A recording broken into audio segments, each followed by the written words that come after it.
Hello everyone, स्वागत है आप सभी का इस वीडियो में। इस वीडियो के थ्रू हम लोग जीके के इंपॉर्टेंट क्वेश्चंस डिस्कस करने वाले हैं। तो अगर आप किसी भी एग्जाम्स की प्रिपरेशन कर रहे हो तो ये वीडियो आपके लिए हेल्पफुल है। स्टार्ट करते हैं video. First question, where is the famous golden temple Harmandir Sahib located? बताइए, गोल्डन टेम्पल और हरमिंदर साहिब भी कहा जाता है इसको, तो आपको बताना है कि ये किस जगह पे है। ये है भैया आपका अमृतसर, पंजाब में। ठीक है। अगला question, which among the following temple of India is known as black pagoda? बताइए, भारत का निम्नलिखित में से कौन से टेम्पल को ब्लैक पगोड़ा से जाना जाता है? पीडीएफ के लिए आपको डिस्क्रिप्शन में टेलीग्राम का लिंक मिल जाएगा, आप ज्वाइन कर सकते हो for PDF and many updates.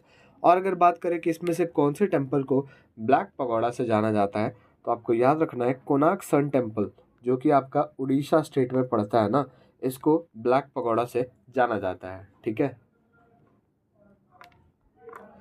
Location याद रखिएगा, कोणार्क सन टेम्पल का, Orissa. Zafar Hasan has recently appointed as the prime minister of which country? Zafar Hasan जो है ये हाल ही में कौन से देश का प्रधानमंत्री बना है? बताइए। ये हाल ही में प्राइम मिनिस्टर बने हैं कहाँ के? जॉर्डन के। अब जॉर्डन से रिलेटेड एक चीज़ आपको बता देता हूँ मैं, यहाँ की कैपिटल क्या होती है? तो भैया यहाँ की कैपिटल होती है अमान। ठीक है। और अगर यहाँ की करेंसी की बात करें तो यहाँ की करेंसी होती है जॉर्डानियन दिनार। ठीक है। The concept of natural right is associated with the name of, बताइए, ये जो कॉन्सेप्ट है नेचुरल राइट का, इसका संबंध किसके नेम से है? तो भैया नेचुरल राइट का जो कॉन्सेप्ट है ना, ये आपका जॉन लॉक से रिलेटेड है। Next question, which article of the Indian constitution is related to attorney general of India?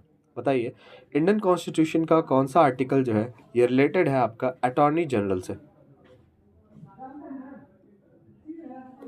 देखिए, अटॉर्नी जनरल की बात करें तो आपका आर्टिकल 76 जो है ये अटॉर्नी जनरल से रिलेटेड है। Next question, under which article does the president have the power to grant pardon? बताइए, कौन से आर्टिकल के तहत राष्ट्रपति को ये पावर होती है पार्डनिंग की, क्षमा प्राप्ति की? तो इनको पार्डन की जो पावर होती है ना, ये कौन से आर्टिकल के तहत होती है? Article 72। Article 44 of the Indian constitution is related to, बताइए, आर्टिकल 44 जो है भारतीय संविधान का, इसका संबंध बता दो भाई किससे है? तो भैया आर्टिकल 44 आपका रिलेटेड है यूनिफॉर्म सिविल कोड यूसीसी से। In which article of the Indian constitution the gram panchayat is related? Gram panchayat जो है इसका संबंध बताइए कौन से आर्टिकल से है? ग्राम पंचायत जो है ये आपका आर्टिकल 40 से रिलेटेड है। ठीक है। Next question, which article of the Indian constitution is related to the structure of Rajya Sabha? बताइए, इंडियन कॉन्स्टिट्यूशन का कौन सा आर्टिकल जो है ये रिलेटेड है राज्यसभा के स्ट्रक्चर से? Article 80। Next question, the harvest festival Nabanna is celebrated in which of the following state? बताइए, नबाना जो कि एक हार्वेस्ट फेस्टिवल है, कौन से स्टेट में ये सेलिब्रेट किया जाता है? In the state of West Bengal. Next question. The flower festival Bathukama is celebrated in which of the following state? Flower festival Bathukamma जो है ये निम्नलिखित में से कौन से राज्य में मनाया जाता है? देखिए, ये आपका तेलंगाना में बथुकामा फ्लावर फेस्टिवल सेलिब्रेट किया जाता है। At which of the following cities Kumbh Mela is not organised? बताइए, निम्नलिखित में से कौन से शहर में कुंभ मेला ऑर्गेनाइज नहीं किया जाता है? भैया आपको याद रखना है 4 शहर में ऑर्गेनाइज किया जाता है, नासिक, प्रयागराज, उज्जैन। यहाँ पे 3 के तो नेम लिखे हुए हैं, बट एक और मैं लिख देता हूँ, हरिद्वार।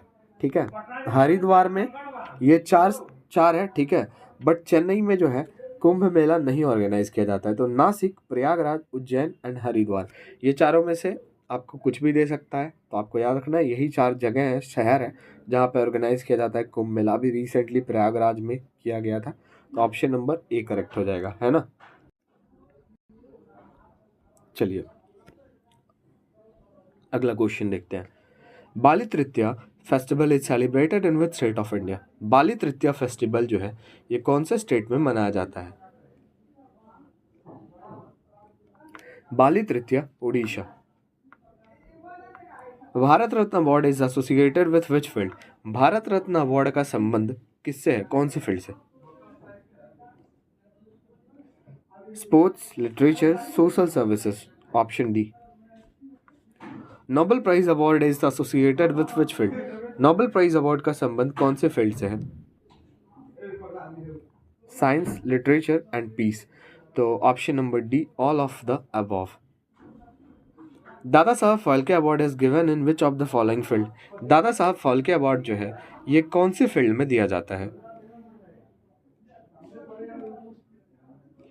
तो भैया दादा साहब फाल्के अवार्ड जो है ये सिनेमा में दिया जाता है।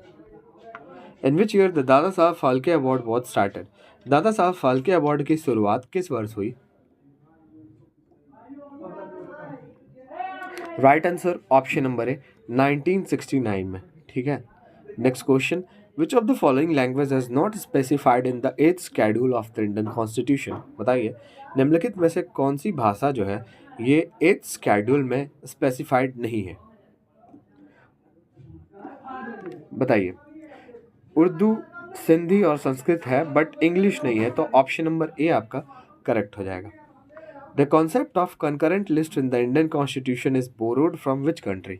बताइए कंकरेंट लिस्ट जो है हमारे संविधान में, इसका कॉन्सेप्ट कौन से देश से लिया गया है? Australia. The 9th schedule of the Indian constitution was added by which amendment? बताइए 9th शेड्यूल जो है हमारे संविधान का, इसको कौन से अमेंडमेंट के तहत ऐड किया गया है? इसको ऐड किया गया है फर्स्ट अमेंडमेंट के तहत। ठीक है। Which among the following is a famous Indian classical dancer?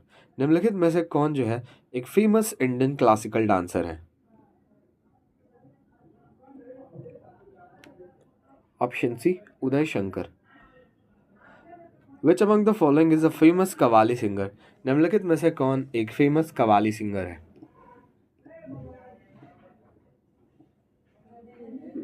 Nusrat Fateh Ali Khan.